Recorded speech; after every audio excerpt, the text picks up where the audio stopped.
ನಮಸ್ಕಾರ ನಮ್ಮೆಲ್ಲ ರೈತ ಬಾಂಧವರಿಗೆ.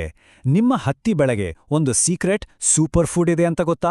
ಹೌದು, ಬೆಳೆಯನ್ನು ಬಲಿಷ್ಠ ಮಾಡಿ ಭರ್ಜರಿ ಇಳುವರಿ ತಂದುಕೊಡುವ ಒಂದು ರಹಸ್ಯ ಇದು. ಹಾಗಾದ್ರೆ ಬನ್ನಿ, ಆ ರಹಸ್ಯ ಏನು ಅಂತ ಇವತ್ತು ಪೂರ್ತಿಯಾಗಿ ತಿಳಿದುಕೊಳ್ಳೋಣ. ಯೋಚನೆ ಮಾಡಿ, ನಮ್ಮ ಹೊಲದ ಹತ್ತಿ ಗಿಡಗಳು ಇನ್ನಷ್ಟು ಹುಲುಸಾಗಿ ಶಕ್ತಿಶಾಲಿಯಾಗಿ ಬೆಳಿಬೇಕು ಅಲ್ವಾ? ಅದಕ್ಕೊಂದು ಸೂಪರ್ ಪವರ್ ಕೊಟ್ರೆ ಹೇಗಿರ್ಬೋದು? ಖಂಡಿತವಾಗಿಯೂ ಅದ್ಭುತವಾಗಿರುತ್ತೆ. ಈ ಬಗ್ಗೆ ತಿಳ್ಕೊಳ್ಳುವ ಆಸಕ್ತಿ ಇದ್ರೆ ಈ ಮಾಹಿತಿ ಖಂಡಿತ ನಮ್ಮೆಲ್ಲರಿಗೂ ಬೇಕಾಗಿದ್ದೆ. ಹಾಗಾದ್ರೆ ಆ ಸೂಪರ್ ಫುಡ್, ಆ ಸೂಪರ್ ಪವರ್ ಬೇರೆ ಯಾವುದೂ ಅಲ್ಲ, ಅದುವೇ ನಮ್ಮ DAP. ಹೌದು, ಡಿ-ಅಮೋನಿಯಂ ಫಾಸ್ಫೇಟ್. ಇದನ್ನ ಹತ್ತಿ ಬೆಳೆಗೆ ಸಿಕ್ಕಿರೋ ಒಂದು ವರದಾನ ಅಂತಾನೆ ಹೇಳಬಹುದು ನೋಡಿ. ಬನ್ನಿ, ಇದರ ಶಕ್ತಿ ಏನು, ಇದು ಹೇಗೆ ಕೆಲಸ ಮಾಡುತ್ತೆ ಅಂತ ವಿವರವಾಗಿ ನೋಡೋಣ. ಸರಳವಾಗಿ ಹೇಳೋದಾದ್ರೆ, ಈ DAP ಅಂದ್ರೆ ಡೈ-ಅಮೋನಿಯಂ ಫಾಸ್ಫೇಟ್. ಇದೊಂದು ತುಂಬಾನೇ ಶಕ್ತಿಶಾಲಿ ಗೊಬ್ಬರ. ಅಂದ್ರೆ ಒಂದು ಪುಟ್ಟ ಹತ್ತಿ ಗಿಡಕ್ಕೆ ಬೇಕಾಗಿರುವ ಒಂದು ಕಂಪ್ಲೀಟ್ ಮೀಲ್ ಇದ್ದ ಹಾಗೆ, ಒಂದು ಪರಿಪೂರ್ಣ ಊಟ. ಗಿಡದ ಬೆಳವಣಿಗೆಗೆ ಬೇಕಾದ ಬಹುತೇಕ ಎಲ್ಲ ಶಕ್ತಿ ಇದರಲ್ಲಿ ಅಡಗಿದೆ ಅಂತ ಹೇಳ್ಬೋದು. ಈಗ ನೋಡಿ, DAP ಯಾಕಿಷ್ಟು ಪವರ್ಫುಲ್ ಅಂತ ಗೊತ್ತಾಗಬೇಕಾದ್ರೆ ಇದರಲ್ಲಿ ಏನಿದೆ ಅಂತ ನೋಡಬೇಕು. ಇದರ ಅಸಲಿ ಶಕ್ತಿಯ ರಹಸ್ಯ ಅಡಗಿರೋದೇ ಎರಡು ಮುಖ್ಯ ಅಂಶಗಳಲ್ಲಿ. ಒಂದು, ಇದರಲ್ಲಿ 18% ಸಾರಜನಕ ಇರುತ್ತೆ. ಇನ್ನೊಂದು, ಅತಿ ಮುಖ್ಯವಾಗಿ ಗಮನಿಸಿ, ಬರೋಬ್ಬರಿ 46% ರಂಜಕ. ಹೌದು, ಈ ರಂಜಕವೇ ನಮ್ಮ ಹತ್ತಿಗಿಡದ ನಿಜವಾದ ಸೂಪರ್ ಹೀರೋ. ಸರಿ, ಇದರಲ್ಲಿ ಸಾರಜನಕ ಇದೆ, ರಂಜಕ ಇದೆ ಅಂತ ಗೊತ್ತಾಯಿತು. ಆದರೆ ಇವು ಹೇಗೆ ಕೆಲಸ ಮಾಡುತ್ತವೆ? ಇವೆರಡೂ ಸೇರ್ಕೊಂಡು ನಮ್ಮ ಗಿಡವನ್ನ ಬೇರಿನಿಂದ ಹಿಡಿದು ತುದಿಯವರೆಗೂ ಹೇಗೆ ಬಲಶಾಲಿಯಾಗಿ ಮಾಡ್ತವೆ ಅಂತ ಈಗ ನೋಡೋಣ.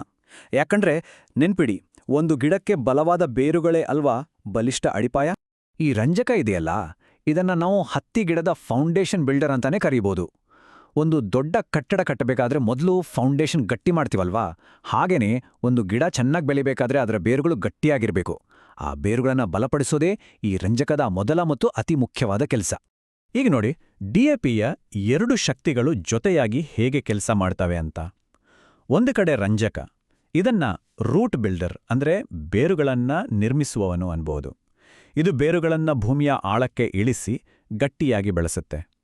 ಇದರಿಂದ ಏನಾಗುತ್ತೆ ಅಂದ್ರೆ ಗಿಡಕ್ಕೆ ನೀರು ಮತ್ತು ಪೋಷಕಾಂಶಗಳನ್ನ ಚೆನ್ನಾಗಿ ಹೀರ್ಕೊಳ್ಳೋಕ್ಕಾಗುತ್ತೆ. ಇನ್ನೊಂದು ಕಡೆ ಇದೆ ಸಾರಜನಕ. ಇದು ಬಾಡಿ ಬಿಲ್ಡರ್ ಅಂದ್ರೆ ದೇಹವನ್ನ ನಿರ್ಮಿಸುವವನು. ಇದು ಗಿಡದ ಎಲೆಗಳು, ಕಾಂಡ ಎಲ್ಲ ಹಚ್ಚಸಿರಾಗಿ ಹುಳುಸಾಗಿ ಬೆಳೆಯಲು ಬೇಕಾದ ಶಕ್ತಿಯನ್ನು ಕೊಡುತ್ತೆ. ಒಟ್ಟಿನಲ್ಲಿ ಹೇಳ್ಬೇಕಂದ್ರೆ, ರಂಜಕ ಗಿಡಕ್ಕೆ ಗಟ್ಟಿಮುಟ್ಟಾದ ಕಾಲ್ಗಳನ್ನು ಕೊಟ್ರೆ, ಸಾರಜನಕ ಅದಕ್ಕೆ ಬಲವಾದ ದೇಹವನ್ನ ಕೊಡುತ್ತೆ. ಎರಡೂ ಬೇಕೇ ಬೇಕು. ಓಕೆ, ಬೇರುಗಳು ಗಟ್ಟಿಯಾದವು, ಗಿಡ ಕೂಡ ಹುಲಸಾಗಿ ಬೆಳೀತು. ಈಗ ಎಲ್ಲದಕ್ಕಿಂತ ಮುಖ್ಯವಾದ ಭಾಗಕ್ಕೆ ಬರೋಣ. ನಾವಿಷ್ಟೆಲ್ಲ ಮಾಡೋದು ಯಾಕೆ? ಕೊನೆಯ ಫಲಿತಾಂಶ ಏನು? ಉತ್ತರ ತುಂಬಾ ಸರಳ. ಹೆಚ್ಚು ಹೂಗಳು, ಹೆಚ್ಚು ಕಾಯಿಗಳು, ಅಂದ್ರೆ ಅಂತಿಮವಾಗಿ ಭರ್ಜರಿ ಇಳುವರಿ ಅಲ್ವಾ? ಪ್ರತಿಯೊಬ್ಬ ರೈತನ ಕನಸು, ಶ್ರಮದ ಫಲ ಅಂದ್ರೆ ಇದೇ ತಾನೇ. ಹಾಗಾದ್ರೆ ಈ DAP ಬಳಕೆಯಿಂದ ಸಿಗುವ ನೇರ ಲಾಭಗಳು ಏನೇನು ಅಂತ ಒಂದೊಂದಾಗಿ ನೋಡೋಣ ಬನ್ನಿ.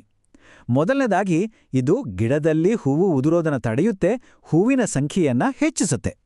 ಎರಡನೇದಾಗಿ, ಹತ್ತಿ ಕಾಯಿಗಳಿದೆಯಲ್ಲ, ಅವು ಸಣ್ಣದಾಗಿ ಉಳಿಯದೆ ದಪ್ಪವಾಗಿ ಆರೋಗ್ಯವಾಗಿ ಬೆಳೀತವೆ. ಮೂರನೇದಾಗಿ, ಕಾಯಿಗಳು ಬೇಗನೆ ಪಕ್ವವಾಗಲು ಅಂದ್ರೆ ಹಣ್ಣಾಗಲು ಸಹಾಯ ಮಾಡುತ್ತೆ. ಇಷ್ಟೇ ಅಲ್ಲ ನೋಡಿ, ಇದು ಗಿಡಕ್ಕೆ ರೋಗಗಳ ವಿರುದ್ಧ ಹೋರಾಡಲು ಒಂದು ರಕ್ಷಣಾ ಕವಚ ಕೊಟ್ಟ ಹಾಗೆ ಆಗುತ್ತೆ. ಅದರ ಜೊತೆಗೆ ಹವಾಮಾನದ ಏರುಪೇರುಗಳನ್ನ ಅಂದ್ರೆ ಹೆಚ್ಚು ಬಿಸಿಲು, ಕಡಿಮೆ ನೀರು ಇಂಥ ಸಮಸ್ಯೆಗಳನ್ನ ತಡೆಕೊಳ್ಳುವ ಶಕ್ತಿಯನ್ನು ಕೊಡುತ್ತೆ. ಹಾಗಾದ್ರೆ ಇಷ್ಟೆಲ್ಲ ಪ್ರಯೋಜನಗಳ ಒಟ್ಟು ಸಾರಾಂಶ ಏನು? ಅಂತಿಮ ಫಲಿತಾಂಶ ಏನು? ಅದನ್ನ ಒಂದೇ ಮಾತಿನಲ್ಲಿ ಹೇಳಬಹುದು: ಭರ್ಜರಿ ಇಳುವರಿ.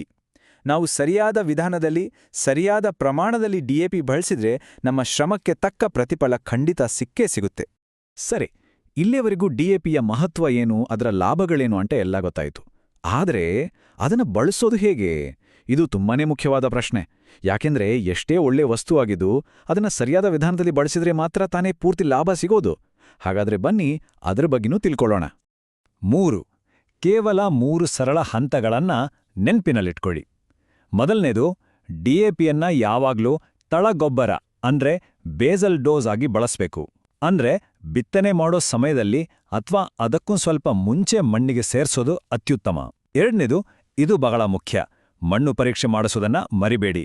ನಮ್ಮ ಮಣ್ಣಿನ ಆರೋಗ್ಯಕ್ಕೆ ತಕ್ಕಂತೆ ಮಾತ್ರ ಗೊಬ್ಬರ ಕೊಡಬೇಕು. ಸುನ್ನೆ ಜಾಸ್ತಿ ಹಾಕಿದ್ರೆ ಲಾಭಕ್ಕಿಂತ ನಷ್ಟವೇ ಹೆಚ್ಚು. ಅತಿಯಾದ್ರೆ ಅಮೃತವೂ ವಿಷ ಅಲ್ವಾ?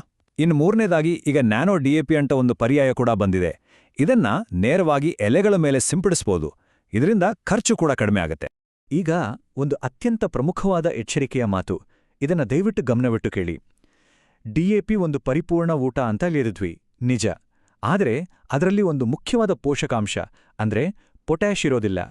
ನಮ್ಮ ಹತ್ತಿ ಬೆಳೆಗೆ ಪೊಟ್ಯಾಷ್ ಕೂಡ ಸಾರಜನಕ ರಂಜಕದಷ್ಟೇ ಅಗತ್ಯ. ಹಾಗಾಗಿ DAP ಬಳಸುವಾಗ ಅದರ ಜೊತೆಗೆ ಯಾವಾಗ್ಲೂ MOP ಅಂದ್ರೆ ಮ್ಯೂರಿಯೇಟ್ ಆಫ್ ಪೊಟ್ಯಾಷ್ ಗೊಬ್ಬರವನ್ನು ಸೇರಿಸಿ ಬಳಸೋದನ್ನ ಮರೆಯಲೇಬೇಡಿ. ಇದನ್ನ ಮರೆತರೆ DAP ಹಾಕಿದ್ರ ಪೂರ್ತಿ ಪ್ರಯೋಜನ ಸಿಗೋದಿಲ್ಲ. ಇದು ತುಂಬಾ ಮುಖ್ಯ.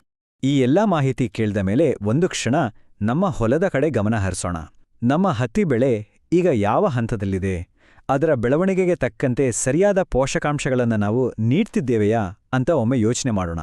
ಈ ಪ್ರಶ್ನೆಗಳೊಂದಿಗೆ ಇವತ್ತಿನ ಈ ಮಾಹಿತಿಯನ್ನ ಇಲ್ಲಿಗೆ ಮುಗಿಸೋಣ. ನಮ್ಮೆಲ್ಲರ ಬೆಳೆ ಚೆನ್ನಾಗಿ ಬರಲಿ, ಎಲ್ಲರಿಗೂ ಒಳ್ಳೆಯದಾಗಲಿ. ನಮಸ್ಕಾರ.